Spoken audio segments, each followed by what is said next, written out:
welcome again to another scary story. Today's scary story is going to be called Laughing Jack. Now, Laughing Jack is from a website that I got from the Creepypasta, and I'm pretty sure it's written by a person named SnuffBomb, but I'm not 100% sure. So hopefully I'll get the right credit to whomever this belongs to. But, needless to say, let's go ahead and get right into it. The story is called Laughing Jack. It was a nice summer day. My 5-year-old son, James, was playing outside in the backyard of our suburban home. James has always been a quiet boy. He plays by himself mostly. He never had many friends, but he has always had a wild imagination. I was in the kitchen feeding our dog Fido when I heard what sounded like James talking to someone in the backyard. I'm not sure who it was he could be talking to. Could he have finally made a friend? Being a single mom, it's hard for me to always keep an eye on my son, so I decided to go outside and check on him. When I went out into the backyard, I was a bit confused because James was the only person back there. Was he talking to himself? I could have sworn I heard another voice. "James, it's time to come inside," I called out to him. He came inside and sat down at the kitchen table. It was about lunchtime, so I decided to make him a turkey sandwich. "James, who were you talking to out there?" I asked. James looked up for a moment. "I was playing with my new friend," he said, smiling. I poured him some milk and continued to pry, as any good mother would. "Does your friend have a name? Why didn't you ask him to have lunch with us?" I asked. James stared at me for a moment before replying, "His name is Laughing Jack." I was a bit taken back by what he had said. "Oh, that's a strange name. What does your friend look like?" I asked, a bit confused. "He's a clown. He has long hair and a big swirly cone nose. He's got long arms and baggy pants with stripy socks, and he always smiles." I realized my son was talking about an imaginary friend. I suppose it is normal for kids his age to have imaginary friends, especially when he has no real kids to play with. It's probably just a phase. The rest of the day went by as per usual, and it was starting to get late, so I put James to bed. I tucked him in, gave him a kiss, and made sure to turn on his nightlight before I closed the door. I was pretty tired myself, so I decided to go to bed not long after. I had an awful nightmare. It was dark. I was in some kind of run-down amusement park. I was scared, running through an endless field of empty tents, broken down rides, and abandoned game huts. The whole place had a horrible look to it. Everything was black and white. The prized stuffed animals all hung from nooses in their game huts, all with sick grins stitched on their faces.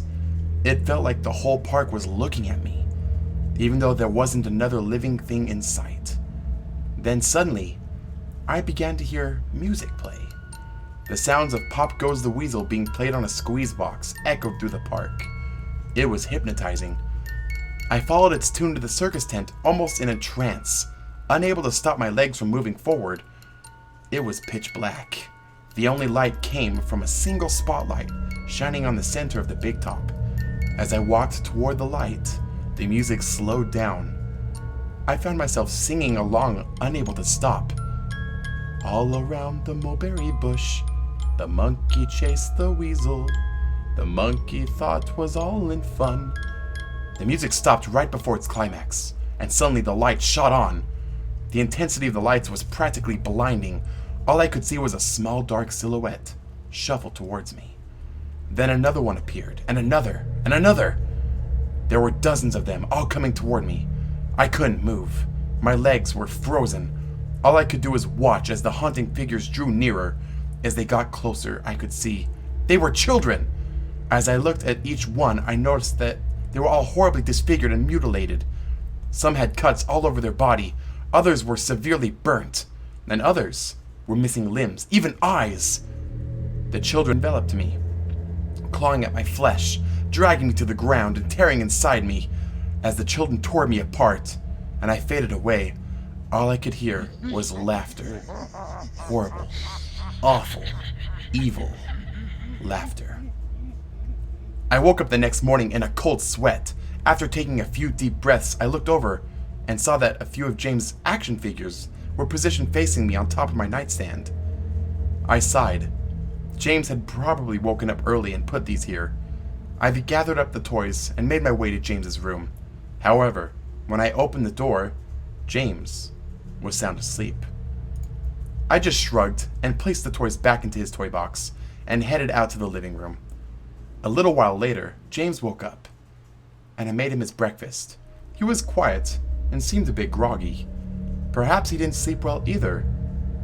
I decided to ask him about the toys. "James, honey, did you put the toys in Mommy's room this morning?" His eyes shot up at me for a moment, then quickly glanced back down at his cereal. "Laughing Jack did it." I rolled my eyes and responded, "Well, you tell Laughing Jack to keep the toys in your room." James nodded and finished up his breakfast, then decided to go play out in the backyard.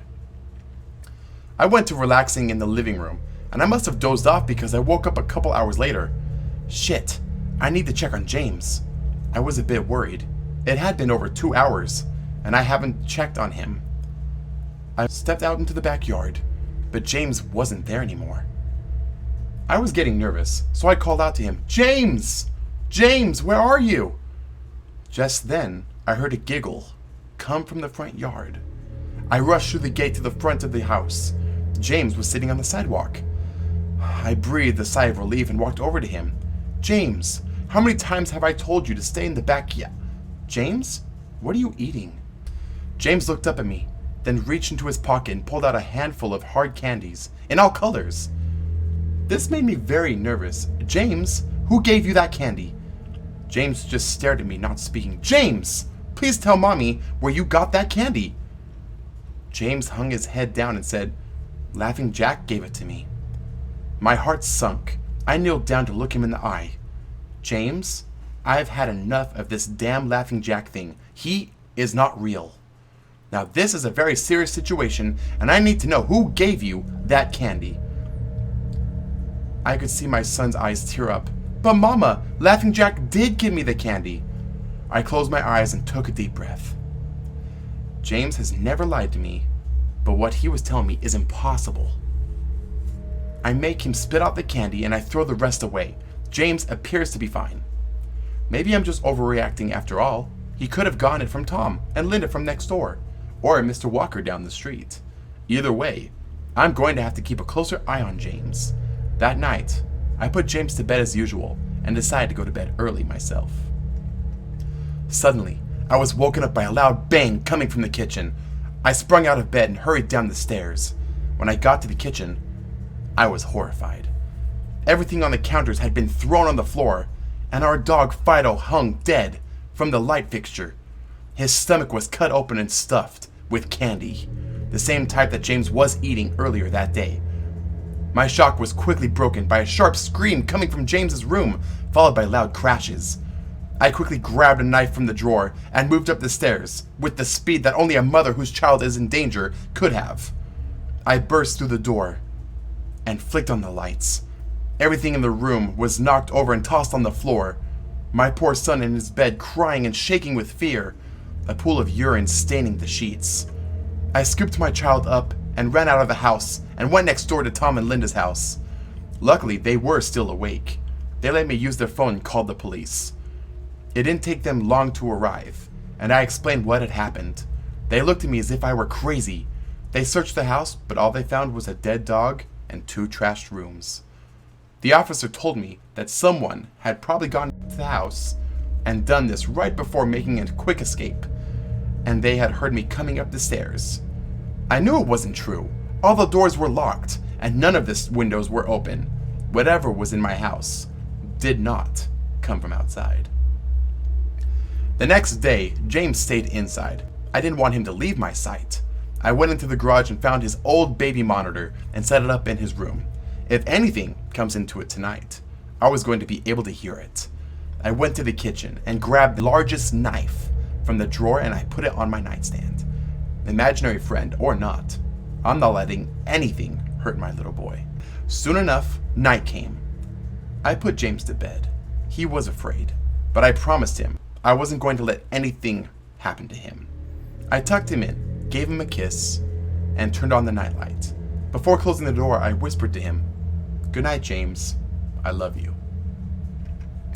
I tried to stay up as long as I could, but after a few hours, I felt myself drifting off. My baby would be safe for the night, and I needed to sleep. Just as I lay my head on the pillow, I heard a soft noise come from the baby monitor I had put on my nightstand. Then it turned into a soft moan. Was James asleep? Then I heard it, the laugh from my nightmare. That horrible laugh. I sprung up from the bed and grabbed the knife from under my pillow. I rushed over to James' room and creaked the door open. I tried the light switch, but it would not come on. I took a step in and I could feel the warm, thick liquid on my feet. Suddenly James' nightlight came on and I could see the absolute horror laid out in front of me. James's body was nailed up on the wall, the nails piercing through his hands and his feet. His chest was cut wide open, his organs hung down to the floor, his eyes and tongue had been removed along with most of his teeth. I was disgusted. I could hardly believe this was my baby boy. Then I heard it again, the soft, desperate moan. James was still alive. My baby, my poor baby, in so much pain, barely clinging to life. I ran across the room and vomited on the floor, but my sickness was interrupted by a horrible cackle coming from behind me. I spun around while still wiping bile from my mouth. Then out of the shadows emerged the fiend responsible for all of this horror. Laughing Jack. His ghost white skin and matted black hair hung down to his shoulders. He had piercing white eyes surrounded by dark black rings. His twisted smile revealed a row of sharp, jagged teeth, and his skin did not look like skin at all. It almost looked like rubber or plastic. He wore a patchy black and white clown outfit, with striped sleeves and socks. His body itself was grotesque, his long arms hanging down past his waist, and the way he had posed himself made him look almost boneless. Like a rag doll, he let out a sickening laugh, as if to let me know he was pleased with my reaction to his work. He then turned around slowly in front of James and began to laugh even more at the horrific sight he had laid out. That was enough to shake me from my terror. I snapped, "Get away from him, you bastard!" I rushed at the monster, raising the knife above my head, and stabbed down at him, but as soon as the knife touched him, he disappeared in a cloud of black smoke. The knife passed right through and pierced James' still beating heart, splashing the warm blood on my face. No! What have I done? My baby! I killed my baby! I immediately fell to my knees and I could hear sirens on the distance growing louder. My baby, my sweet baby boy. I promised Mommy would protect you, but I failed. I'm sorry, James. I am so sorry. Police soon arrived to find me in front of my son, still wielding the knife covered in my baby's blood. The trial was short. Insanity. I was placed in the Ferropolis house for the criminally insane, where I've been for the past 2 months. It's not so bad here. The only reason I'm awake now is because someone is playing Pop Goes the Weasel outside my window. I'll talk to the orderlies about it in the morning. Wow, that escalated really quickly. I had no idea that's how that was going to end. That was really intense and oof, that definitely got to me. Hopefully you guys enjoy the horror story of Laughing Jack. So remember guys, keep your family safe and take it serious when someone talks about an imaginary friend. Because for as far as you know, it could be Laughing Jack.